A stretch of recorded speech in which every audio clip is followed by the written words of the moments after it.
Terbaru, Gading Martin yang juga rekan Raffi Ahmad secara resmi telah mengakuisisi klub Liga 3 Persikota Tangerang.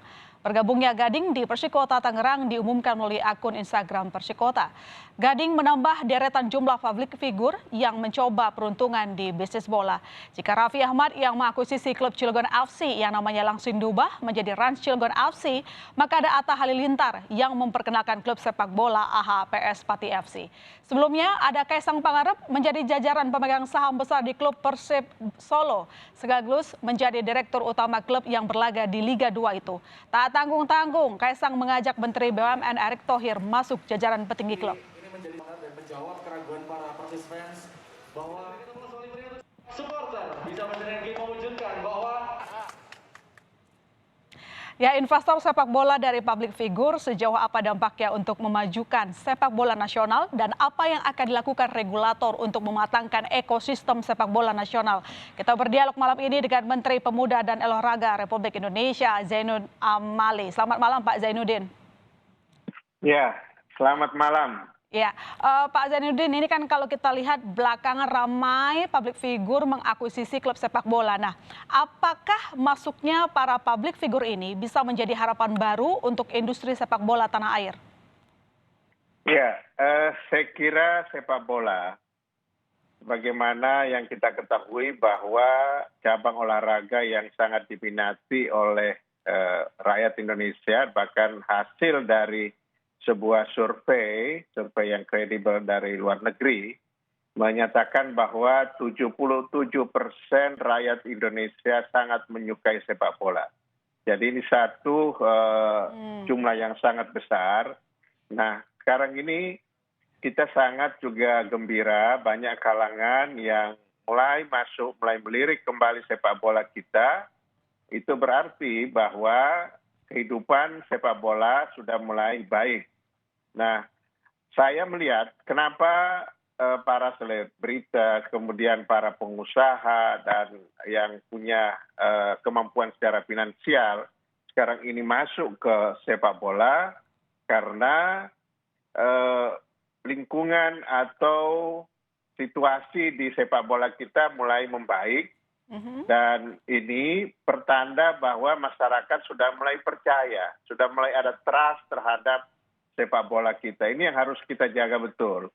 Orang sudah mulai menonton pada saat Piala Menpora 1 bulan penuh, luar biasa animo orang menonton, walaupun mereka menonton dari rumah saja melalui siaran TV maupun internet, mereka bisa menonton. Nah, itulah yang membuat para pemilik modal, para selebritas dan lain sebagainya tertarik karena mulai tumbuh kepercayaan.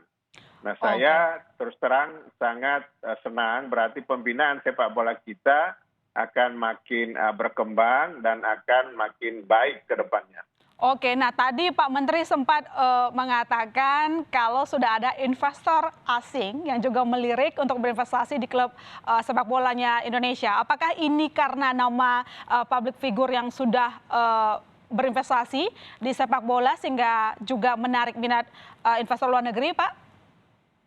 Iya, saya kira bukan hanya karena ada public figure yang sudah masuk ke bola, sudah mulai investasi di sepak bola, tetapi muncul kepercayaan baru, muncul trust terhadap pengelolaan sepak bola kita. Itu yang saya lihat, sehingga kita mendorong sepak bola ini menjadi industri. Kan sekarang bahkan ada klub di Liga 1 yang sudah masuk di bursa saham. Dia sudah, jadi industri sepak bola ini akan berkembang. Yang mana Pak klub bola yang sedang dilirik sama investor asing?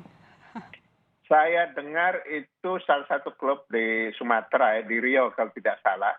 Karena sekarang masih dalam tahap negosiasi, maka mereka belum umumkan. Tapi saya mendapatkan informasi itu bahwa ada investor yang dari luar yang juga berminat untuk masuk ke klub-klub ya Liga 2, bahkan ada yang Liga 3 ya, yang sekarang ini. Ya, artinya kalau ada investor yang bertambah masukan, mereka juga sangat percaya diri kalau nanti sepak bola nasional bisa maju ke depan gitu. Nah, Pak, kalau memang dari investor sudah yakin, masyarakat sudah juga pede sama pesepak bolaan Indonesia yang seperti Anda sebutkan tadi. Nah, sekarang giliran apa yang regulator bisa berikan bagi para investor di bisnis bola? Koordinasi mungkin dengan PSSI dalam menjaga ketertiban sepak bola, karena Anda juga sempat menyinggung kasus pengaturan skor dan lain segala macamnya. Ya, ini menjadi pekerjaan buat federasi, dalam hal ini PSSI, sebagai penanggung jawab tentang persepak bolaan nasional, dan kami dari Kementerian Pemuda dan Olahraga. Kita harus jaga betul kepercayaan masyarakat terhadap sepak bola sekarang ini. Sebab begitu kepercayaan publik terhadap sepak bola berkurang, maka pasti kehidupan sepak bola kita juga akan lesu.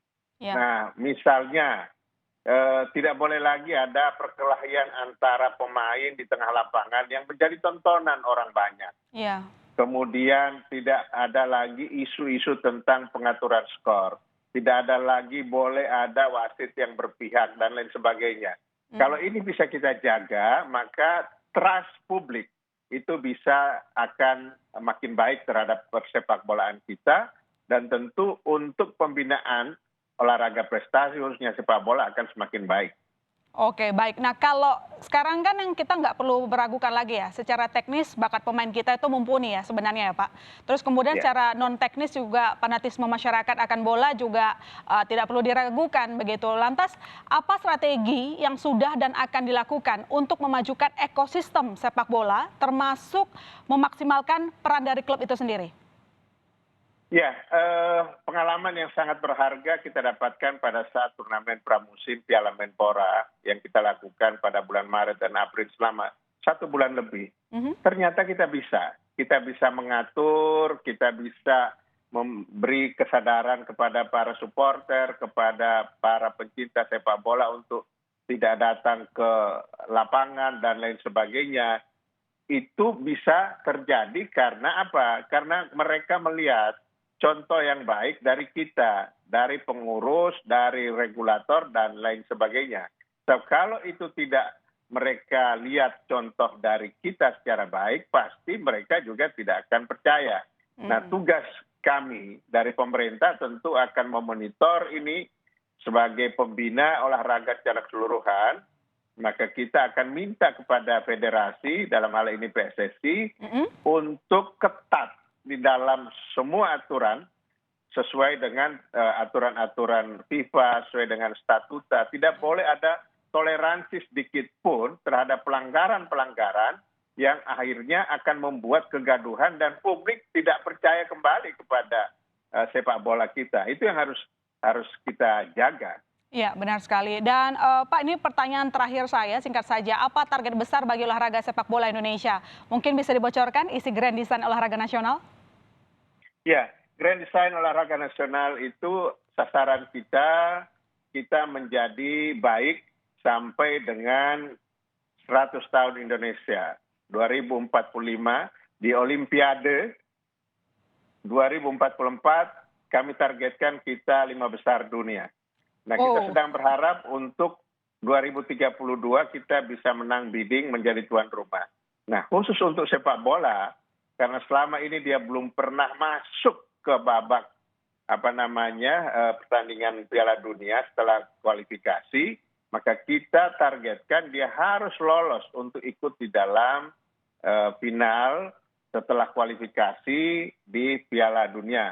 Sekarang kita ada harapan dengan pelatih yang bagus, Shin Tae-yong dari Korea, anak-anak kita masih bisa dibina dan alhamdulillah sekarang makin baik, makin berkembang. Di SEA Games nanti target kita harus menjadi juara pada saat baik. Ya, betul. Baik, kita berharap seperti yang diharapkan tadi, semoga tim Indonesia bisa memenangkan pertandingan. Terima kasih Pak Menteri telah bergabung di Berita Utama malam ini. Selamat malam.